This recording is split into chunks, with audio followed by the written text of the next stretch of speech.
This is Bragg Creek, just one of the places where water is raging across southern Alberta tonight. Near Canmore, homes are in danger too. Mudslides and washouts have closed parts of the Trans-Canada Highway. In High River, dozens of people are being airlifted by helicopter to safety. And states of emergency are in effect in a number of places, including Calgary, where as many as 100,000 people may be forced to leave their homes. Good evening and thanks for joining us. It is a dangerous situation right now. One person is still reported missing after a trailer swept into a river. People trapped in their vehicles on highways were rescued by helicopter. The rain began yesterday morning and it hasn't stopped. In some places, as much as 200 millimeters has fallen in the last 36 hours. And there is more rain in the forecast. More than a dozen flood alerts have now been issued, and much of the floodwater is heading from the mountains to Calgary. It struck virtually without notice, stranding unsuspecting residents. We were going to take our cars and get out, and by the time I packed the bag, it was going full blast. We couldn't get the cars out. Well, business owners in downtown High River were forced to abandon shops in search of higher ground. Even the community's emergency operations center was forced to evacuate after the floodwaters spread to areas officials never would have predicted. We've been here before. We know what to do. And it was just not enough time. I mean, I don't know if there was any way for us to prepare for something to happen this quickly. The Highwood River breached its banks early this morning, and with no time to prepare, the community could do nothing but watch the water come. Sandbagging efforts were too little, too late. The water spread quickly, and with more rain in the forecast, no one yet knows when or where it will stop. Still a major effort underway to try to get, well, we really don't know a number, but it's ongoing, so clearly there's a number of people still trapped in their homes and in their vehicles. We're seeing a lot of air rescues. There's a report of nearly 150 rooftop rescues by helicopter. We know 3 more military helicopters are on the way to help out, continue that effort. There's also boats going in and out of the water on almost every street trying to get access to the various homes as well as vehicles, because this flood came so quickly. Not only were people not prepared to leave their homes, but police didn't set up barricades quick enough to stop people from driving through the floodwaters, and they got trapped there. So there's a lot of people that still need a lot of help. Take a look at this video that came into the massive wave plowing its way through the banks of a village and washing away the entire town. As you can see, we're going to pull this video up. Horrified onlookers at the time on a suspension bridge right above that. The water surged through the streets.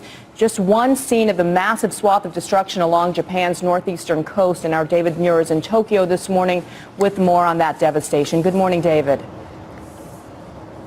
Really extraordinary images, Bianna. Good morning to you from Tokyo. As you know, our team arrived here this morning, and one of the first things we did as we traveled through the airport was to talk to the locals. The Japanese were gathered there, all of them watching the monitors, the breaking developments. Fukushima, of course, just this morning. These are veterans of earthquakes here, but one man just shook his head and told me he's never seen anything quite like this. They're the lucky ones, the tsunami survivors, some plucked by helicopters from rooftops. This child carried away in a rescuer's arms. Others fled in their bare feet. This man says he escaped water that came up to his neck, and there are still so many more waiting to be rescued. 1,300 miles of coastline now covered by an epic trail of destruction. Ships tossed, cars thrown on top of buildings. All part of that deadly twin disaster that struck Friday afternoon. This is like the real thing. This is the real thing. Beginning with an earthquake so massive it moved the entire island 8 feet to the east. Skyscrapers nearby were swaying like trees in the wind. Trains shook on their tracks. American Marty Keener was in Sendai near the epicenter. This one went on forever. Everything started toppling and falling. And then came round 2, that 3-story wall of water washing away everything in its path, traveling some 6 miles inland in some places. 24 hours later, people here are still fearing more. 200,000 are living in temporary shelters. There are reports of 3 missing Japanese trains, along with a ship feared swept away by the waves. Fires are raging up and down the coast, and more than 1 million households without water. American Ryan McDonald lived through it.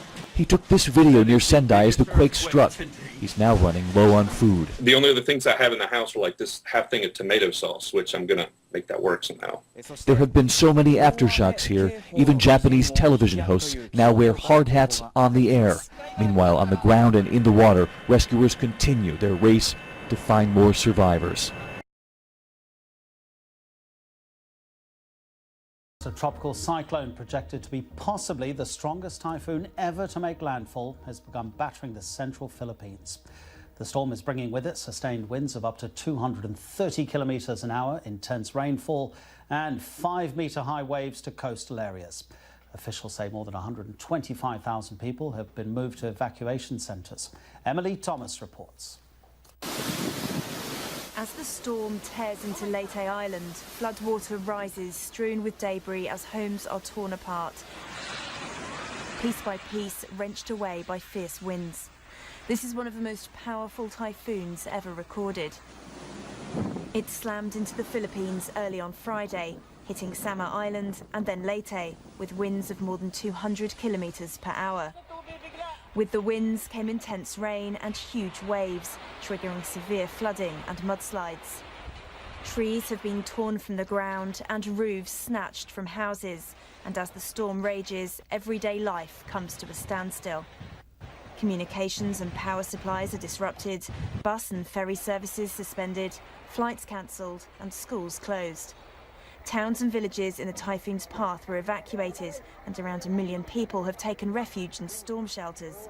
But natural disasters are hard to mitigate, as people here know all too well. In Bohol, they're still struggling to recover from an earthquake last month which killed hundreds. About 5,000 people are still living in tents after losing their homes. Typhoon Haiyan is a fast-moving storm. It's barreling through the centre of the country, although it's not expected to directly hit the capital, Manila. Over the weekend, it will blow onto the South China Sea, where it could become even stronger on its way to Vietnam or China. Emily Thomas, BBC News.